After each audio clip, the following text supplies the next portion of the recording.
Hello guys, good morning, नमस्कार। जैसा कि हम सब लोग अपने प्लेटफॉर्म पे हम सब लोग जानते हैं कि हम लोगों ने जो एक सिलेबस स्टार्ट किया है अपना 12th क्लास का। इसके अंदर हम इंग्लिश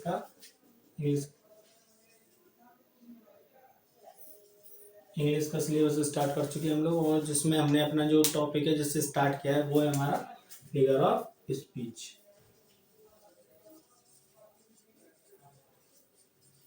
देखिए, फिगर ऑफ स्पीच को हम लोग पहले जो लास्ट वीडियो थी उसमें डिस्क्राइब कर चुके हैं कि फिगर ऑफ स्पीच क्या है, किसे कहते हैं, कैसे क्या होता है ये। तो हम लोग इसके कुछ जो एक दो फिगर ऑफ स्पीच थे, जो एक दो थे वो हम कर चुके हैं। जैसे सिमिली कर चुके हैं, मेटाफर कर चुके हैं। तो देखिए, जैसे कि हम दो टॉपिक अपने कवर कर चुके हैं और हम तीसरे की ओर बढ़ेंगे। अगर जैसे किसी बच्चे ने वो वीडियो नहीं देखी है और उन्हें ये देखनी चाहिए, क्योंकि ये चीज़ भी समझना बहुत ज़रूरी है। तो सिमिली और मेटाफर के लिए आप नेक्स्ट जो हमारी लास्ट वीडियो वो देख सकते हैं। और नेक्स्ट अब हम आगे बढ़ते हैं अपने नेक्स्ट मतलब जो पॉइंट है उसके लिए। जो अपना हमारा नेक्स्ट है वो आएगा हमारा पर्सोनिफिकेशन। देखिए, पर्सोनिफिकेशन हम पढ़ चुके हैं। जैसा कि हम सब लोग जानते हैं हमारे सिलेबस में कितने मतलब जो फिगर्स ऑफ स्पीच है वो कितने हैं, 7। 7 में से नंबर थर्ड है। ये क्या है हमारी नंबर थर्ड। दो हम कर चुके हैं कंप्लीट। तो चलिए अब हम इसके बारे में चर्चा करते हैं, इसके बारे में बातें करते हैं कि पर्सोनिफिकेशन क्या होता है और इसका क्या यूज है। ठीक है, चलिए। देखिए, पर्सोनिफिकेशन की जो हिंदी होती है उसको कहते हैं मानवीकरण। मानवीकरण, देखिए मानवीकरण क्या है वो मैं आपको बताऊं। पहले इससे पहले आपको थोड़ा सा डेफिनेट करता हूँ इसको, क्या कैसे क्या है ये मानवीकरण, किस बात के लिए यूज हो रहा है। देखिए, मानवीकरण के लिए बात करें हम तो इसमें क्या है, इसकी डेफिनेशन क्या है।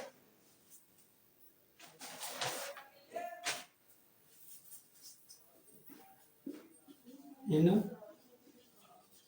Personification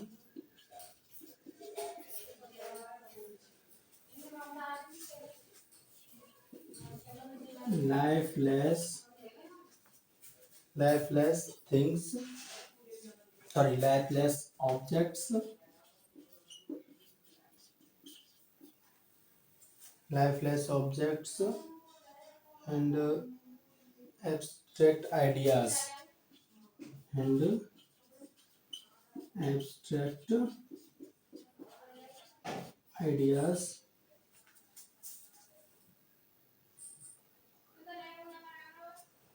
are thought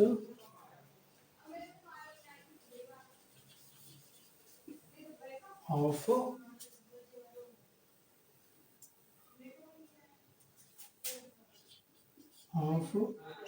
as persons having life। देखिए, सॉरी, लाइफ नहीं, लाइफ। इसका मीन क्या है। देखिए, मैं आपको एक सीधी सीधी सी बात बताऊं कि क्या होता है। जो हमारा समझने का मेथड है वो क्या है कि पर्सोनिफिकेशन क्या है, मानवीकरण। मानवीकरण मीन मतलब कुछ ऐसी बातें की जाएंगी, कुछ ऐसी चर्चाएं की जाएंगी कि जैसे कि मानो कुछ, जैसे कि इसके अंदर बात करें कि कुछ ऐसी निर्जीव वस्तुएं या फिर कोई ऐसी वस्तु को ऐसे दिखाया जाएगा जैसे कि उसमें कोई जान हो। जैसे देखिए, अपनी डेफिनेशन के अनुसार समझते हैं। इन पर्सोनिफिकेशन यानी मानवीकरण में lifeless objects and abstract ideas, यानी कि बेजान वस्तुएं। बेजान वस्तुएं, ऑब्जेक्ट्स मतलब कोई भी थिंग आ जाए, कुछ भी आ जाए जिनके अंदर जान ना हो। Lifeless objects and abstract idea, यानी एब्स्ट्रैक्ट आइडिया तो आप जानते हैं कि मतलब हमारी जो सोच है। एब्स्ट्रैक्ट आइडियाज यानी भावों, हमारी सोच विचारों, आर थॉट, यानी ऐसे सोचा जाता है जैसे कि उनके अंदर क्या हो, जान हो, जैसे कि वो एक भाव या विचार ना हो और क्या हो, एक इंसान हो। जैसे फॉर एग्जांपल देखिए, मैं एग्जांपल से समझते हैं इसको। एग्जांपल क्या कहता है हमारा, जैसे मान लीजिए मैंने कहा कि फॉर एग्जांपल हम ले कि हाँ, opportunity knocks at the door।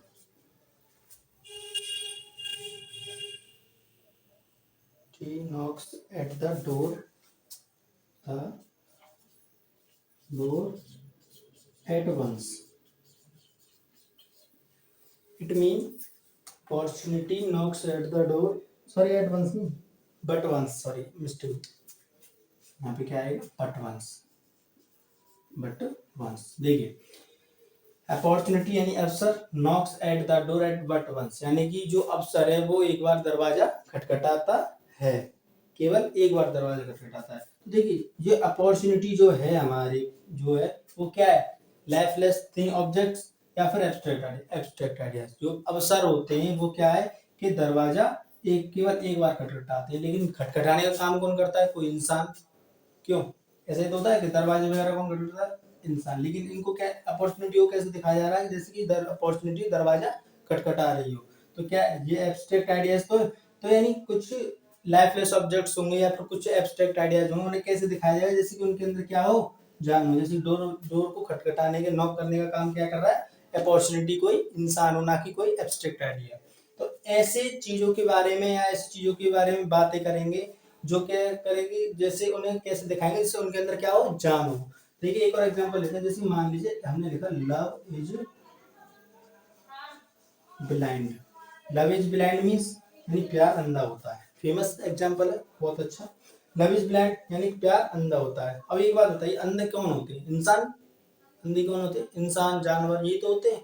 तो लेकिन प्यार किसी ने देखा है? ये क्या है? एक फीलिंग है। क्या है? एक फीलिंग है। क्या है? फीलिंग, यानी कि एब्स्ट्रैक्ट आइडिया है हमारा। फीलिंग तो भावी तो है। तो प्यार अंधा होता है, यानी लव को कैसे दिखाया जाएगा? जैसे कि अंधा कोई लव नहीं, कोई इंसान हो। ये क्या हो? इंसान। आजकल तो नाम भी ऐसे रखने लग गए कि लव इस लड़के का नाम। लेकिन यहाँ पर क्या है? प्यार अंधा होता है। तो लव इज ब्लाइंड, तो यहाँ पर जो लव है उसको कैसे दिखाया जा रहा है? जैसे कि कोई इंसान अंधा हो। तो ऐसी चीजों के बारे में चर्चा करेंगे जिसके अंदर क्या हो, बेजान चीजें हो, एब्स्ट्रैक्ट यानी बेभाव हो हमारे, उन्हें कैसे दिखाया जाए? जैसे कि उनके अंदर क्या हो, जान बसती हो, जैसे उनके अंदर जान रहती हो। तो आई होप पर्सोनिफिकेशन आपके क्लियर हुआ होगा। कुछ नहीं, ऐसे ही आपसे पूछा जाएगा। देखिए, पेपर में आने का तरीका क्या होता है कि 4 नंबर के आते हैं। एक तो आपको ऐसे पॉइंट आउट करने के लिए आएगा कि ये कौन सा वो है आपका फिगर ऑफ स्पीच, और एक आएगा कि आपको क्या कह दिया जाएगा, एक डेफिनेशन दीजिए और एक एग्जांपल। तो ऐसे होता है पेपर टाइप कि हमें पेपर में करना कैसे। फिलहाल हमें ये समझ में आया तो हम आगे बढ़ सकते हैं। अगर किसी बच्चे को कोई डाउट है तो प्लीज हमें कमेंट करके जरूर बताएं। चलिए नेक्स्ट देखते हैं। एग्जाम्पल्स आप जितने चाहें उतने कर सकते हैं, कोई दिक्कत वाली बात नहीं है। अगर आपको फिर भी कोई डाउट चल रहा है तो हमें प्लीज कमेंट करके जरूर बताएं।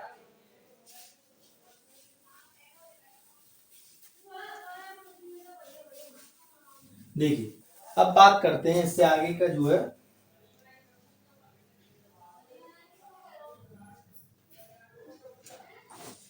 देखिए इससे आगे चलते हैं हम लोग।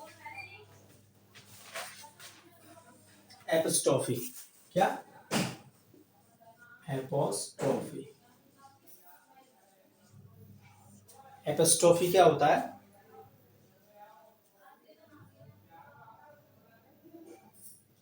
संबोधन। हिंदी में क्या कहते हैं इसको? संबोधन। देखिए, एपिस्ट्रॉफी क्या होता है, यानी इसकी जो परिभाषा वो क्या है, कैसे करते हैं इसे, वो बताते हैं। देखिए, लिखिए, मतलब समझिए। जो डेफिनेशन उसकी क्या कैसे होती है कि an epistrophe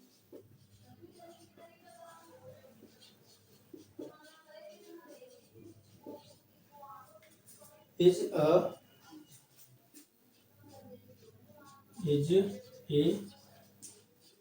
direct address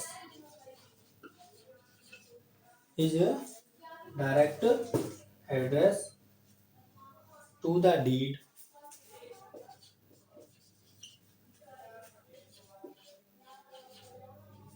to the deed to the absent or to the absent or to a personified object, to a personified object और आइडिया और आइडिया। ठीक है, तो इसका अर्थ क्या है वो समझते हैं हम।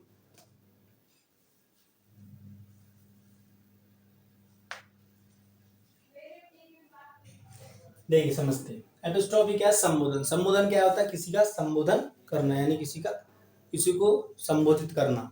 देखिए कैसे?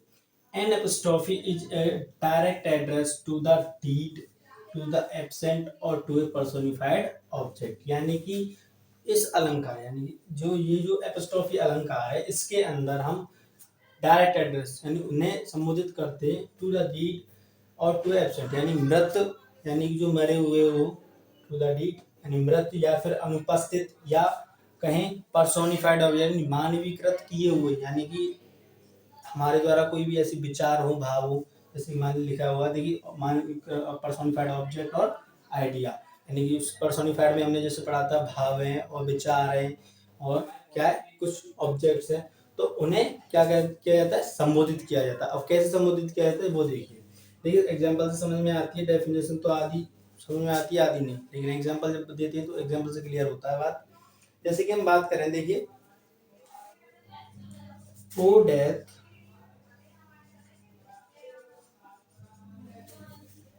ओ डेथ कम सून,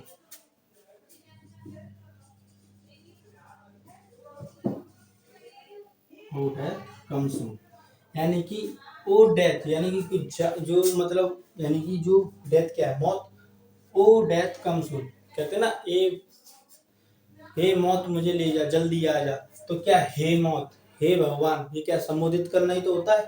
तो ओ डेथ कम सून, यानी कि डेथ को कैसे क्या किया जा रहा है? संबोधित, यानी कि उस जैसे कि मान लीजिए कोई इंसान हो या फिर कोई ऐसी चीज हो जो जल्दी आ जाए, क्या आ जाए? जल्दी आए। तो डेथ क्या है? पर्सोनिफाइड ऑब्जेक्ट है या आइडिया है? ये क्या है? आइडिया।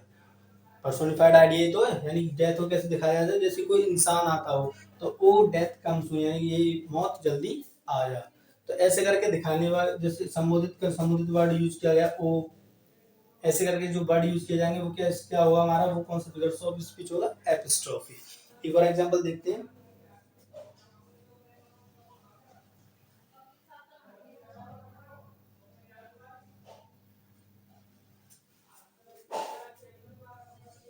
ओ लाइबर्टी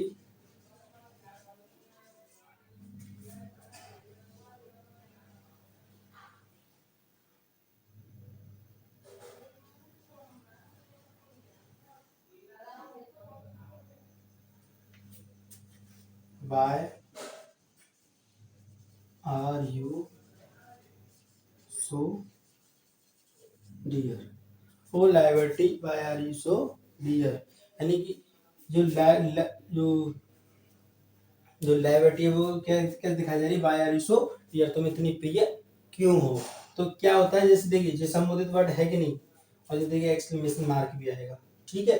तो ऐसे सेंटेंसेस के अंदर जिन्हें एब्स्ट्रैक्ट आइडियाज हो, चाहे कोई डीड हो, चाहे कोई एब्सेंट यानी उपस्थिति हो, तो उसको ऐसे दिखाएंगे जैसे कि मान लीजिए कोई आ रहा है, उसे संबोधित करके बताएं, तो वो कौन सा हमारा फिगर्स ऑफ स्पीच होगा? एपिस्ट्रोफी। ठीक है। तो आई होप सबकी बात समझ में आई होगी। किसी को कोई डाउट, अगर किसी को डाउट है तो प्लीज हमें बताएं। चलिए नेक्स्ट आगे बढ़ते हैं। अगर आपको कोई स्क्रीनशॉट या कुछ भी करना है तो कर लीजिए। चलिए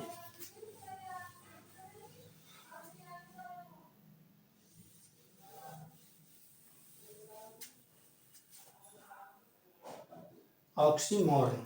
अब देखते हैं number 5। Oxy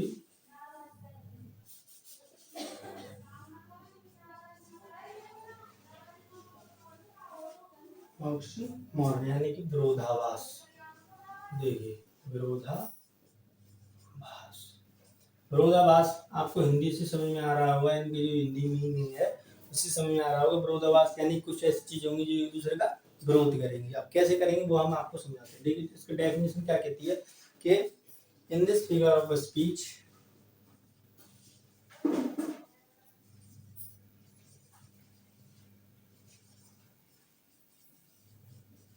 in this figure of speech two opposite qualities, क्या?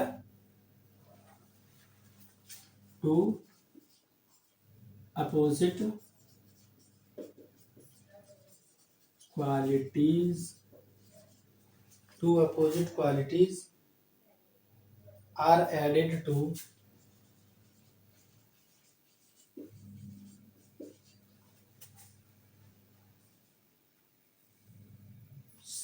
The same thing, the same thing.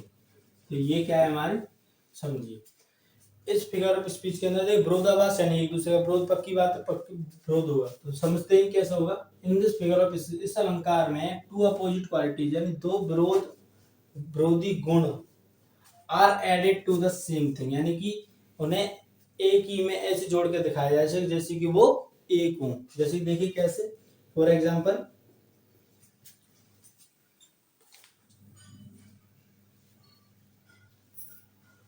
जैसे कि हम बात करें, it is an open secret, it is an open secret. तो ये क्या है कि it is an open secret यानी यह एक खुला रहस्य है। यह क्या है, खुला रहस्य। अब एक बात बताइए, रहस्य कैसे होते हैं, खुले या बंद? बंद। तो क्या है बताइए, ओपन खुला, सीक्रेट रहस्य, दोनों अपोजिट बात करते हैं कि नहीं कर रहे हैं? दोनों की अपोजिट क्वालिटीज है कि नहीं? लेकिन कैसे दिखाया जा रहा है, it is an open secret, यह एक खुला हुआ रहस्य है, यानी खुला भी है और रहस्य भी है, तो एक दूसरे के अपोजिट है कि नहीं? तो इस फिगर ऑफ स्पीच के अंदर हम ऐसी बातें करेंगे कि एक दूसरे की अपोजिट क्वालिटीज रखते हो और एक ही बात में कहेंगे उसे। देखिए एक और बात करते हैं, एक और एग्जांपल देखते हैं, उससे समझिए। लाइफ इज बिटर स्वीट, हमने लिखा life is bitter sweet, it means जो जीवन है वो कैसा, खट्टा मीठा है। खट्टा मीठे क्या होता है, सब लोग जानते हैं, अचार। क्या होता है, अचार, खट्टा मीठा। लेकिन लाइफ क्या है, खट्टी मीठी है? नहीं। हाँ उतार चढ़ाव होते हैं, उन्हीं को खट्टा मीठा कहा गया है, लेकिन ये एक दूसरे के बिल्कुल अपोजिट बात हो रही है कि नहीं हो रही? खट्टा मीठा, खट्टा मीठा, क्या है ये? लाइफ के बारे में कैसी बात कर रहे हैं हम, खट्टा भी और मीठा भी। बिल्कुल खट्टा जो होता है, सॉरी कड़वा जो होता है वो क्या बिल्कुल उसके अपोजिट है कि नहीं? तो क्या है ये उसका, ये मतलब ये इसका अपोजिट, ये इसका अपोजिट, पर क्या है एक ही बात में कर रहे हैं। तो क्या होगा, इस जो जो ऑक्सीमोरन है उसके अंदर क्या करते हैं कि हम दो अपोजिट क्वालिटीज को एक ही बार उसमें ऐड करके दिखाते हैं। तो आपको आई होप सबके समझ में आई होगी कि कैसे ऐड करते हैं, क्या होता है और कैसे आता है। चलिए अब आगे बढ़ते हैं नेक्स्ट की ओर, आज ने खत्म करते हैं। ऑक्सीमोरन के बाद आता है हमारा हाइपरबोल। देखिए हाइपरबोल, हाइपरबोल आपने मैथ में पढ़ा हो हाइपरबोला। चलिए पढ़ते हैं यहाँ पर number 6, hyper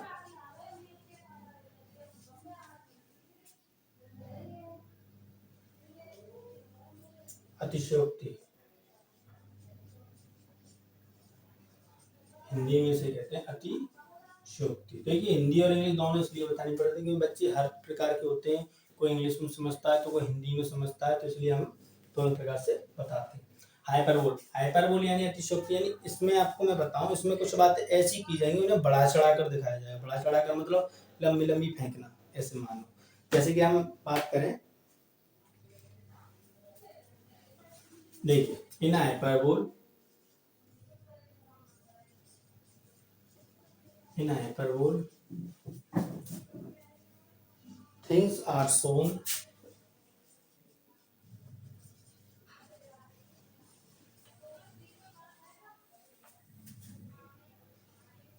as greater or less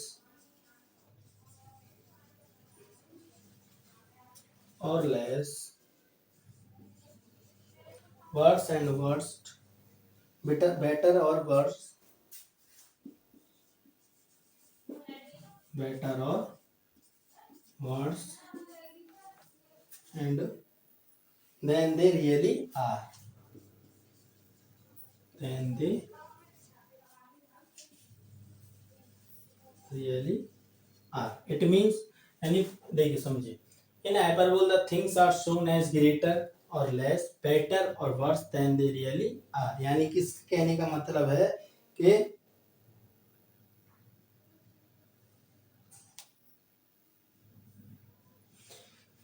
in hyperbole यानी अतिशयोक्ति के अंदर थिंग्स आर शोन, वस्तुओं को ऐसे दिखाया जाएगा जैसे ग्रेटर और लेस, यानी बहुत अधिक बढ़ा चढ़ाकर या बहुत अधिक घटाकर।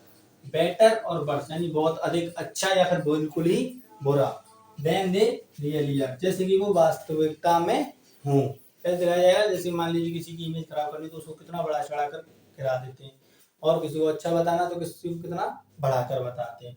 फॉर एग्जाम्पल देखिए समझते हैं हम अपनी बात को, जैसे कि हम एग्जाम्पल के थ्रू बात करें फिर शी wept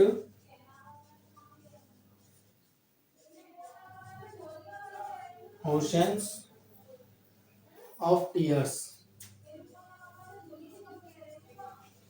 यानी कि वह इतना रोए जैसे कि सागरों के सागर में पानी, यानी आंसू इतने आए उसके जैसे सागर में पानी, यानी इतने आंसू आ सकते हैं कि मतलब सागर बढ़ जाए, नहीं ना, कि वह इतना रोए जैसे सागर हो गए, जैसे कि सागर हो गए, महासागर वगैरह, ओशंस वगैरह।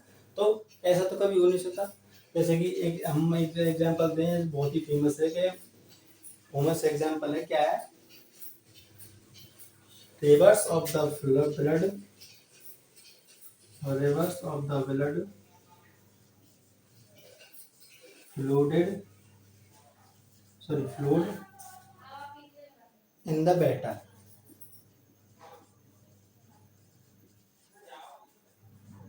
यानी कि reverse of the flowed in the battle, यानी युद्ध में खून की नदियां बह गई, नदियां बह गई, कोई वहां पर मतलब झरना बह रहा था सो नदियां बह गई, नहीं ना, तो खून भी तो अपने हिसाब का ही निकलेगा, इंसान में खून भी तो एक निश्चित मात्रा में है। तो रिवर्स ऑफ द ब्लड यानी खून की नदियां बह गई इन द बैटल, यानी युद्ध में खून की नदियां बह गई, तो क्या है, किसी चीज को कितना बड़ा चढ़ाकर कह दिया कि नहीं कह दिया। तो इसी प्रकार की कुछ बातें की जाएंगी इस वाले फिगर्स ऑफ स्पीच के अंदर। तो हाइपरबोला का तो मतलब ये है कि उसको इतना बड़ा चढ़ाकर बात कही जाएगी जितना कि वह वास्तविकता में हो ही ना। तो आई होप सारी बातें समझ में आई होगी, सारी बातें क्लियर हुई होंगी, किसी बच्चे को कोई डाउट नहीं होना चाहिए। चलिए अब आगे बढ़ते हैं, लास्ट एंड फाइनल है जो हमारा सिलेबस के अंदर है, वैसे तो काफी होते हैं लेकिन हमारे जो सिलेबस के अंदर है वो केवल और केवल कितने हैं, 7। लास्ट एंड फाइनल जो लास्ट है हमारा वो है ओनोमोटोपिया, सॉरी दूसरा हमारा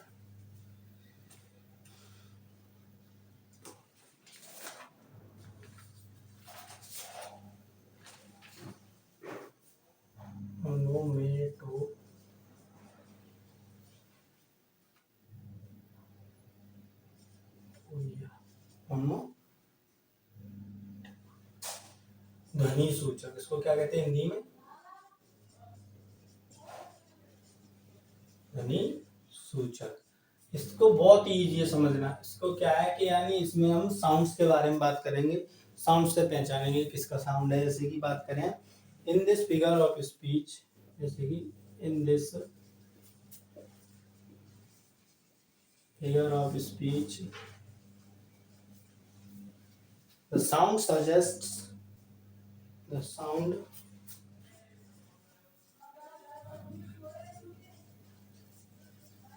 suggests the sense of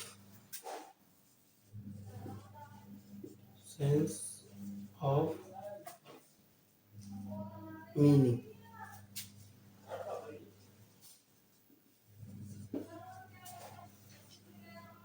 sorry of नहीं और, देखिए इन this figure of speech the sound suggest, यानी कि इस फिगर ऑफ स्पीच के अंदर यानी इस अलंकार के अंदर जो ध्वनि होगी क्या होगी, साउंड होगा, वो हमें सजेस्ट या सुझाव या मतलब इंडिकेट करेगा कि वह उसका मीन या उसका अर्थ क्या है। जैसे कि हम बात करें फॉर एग्जांपल बीज हम, बीज हम, बीज हम यानी मक्खियां भिनभिनाती हैं, तो सॉरी मक्खियां भिनभिनाती हैं, तो अगली बात है भिनभिनाने काम कौन करता है, भिन हमारे कान के पास होता है इंडिकेट हो जाती है कौन है, मक्खी है, मच्छर की अलग, तो क्या है भिनभिनाने कार्य कौन करता है, मक्खियां। और let the cats sorry the dogs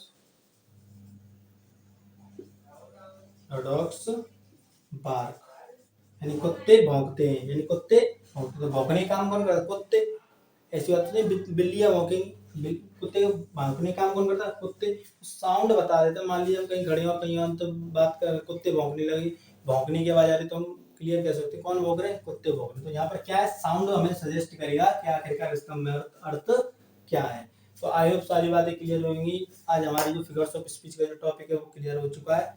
अगर किसी बच्चे को इस टॉपिक से रिलेटेड कोई भी डाउट है तो प्लीज़ हमें कमेंट करके बताएं, और आपको वीडियो की नीचे डिस्क्रिप्शन में हमारे व्हाट्सएप और टेलीग्राम चैनल के लिंक्स मिल जाएंगे, आप हमसे वहाँ भी जुड़ सकते हैं। किसी बच्चों को कोई परेशानी तो वहाँ पे भी हमें कमेंट करके बता सकता है। और इसके बाद जो हमारा नेक्स्ट टॉपिक है वो नरेशन होगा। सिलेबस के हिसाब से हम पढ़ने वाले हैं, जो हमारा सिलेबस है इंटरमीडिएट का, और हाई स्कूल वालों का सिलेबस में बहुत जल्दी स्टार्ट करने वाला हूँ। और मिलते हैं नेक्स्ट वीडियो में। Thank you very much. नमस्ते।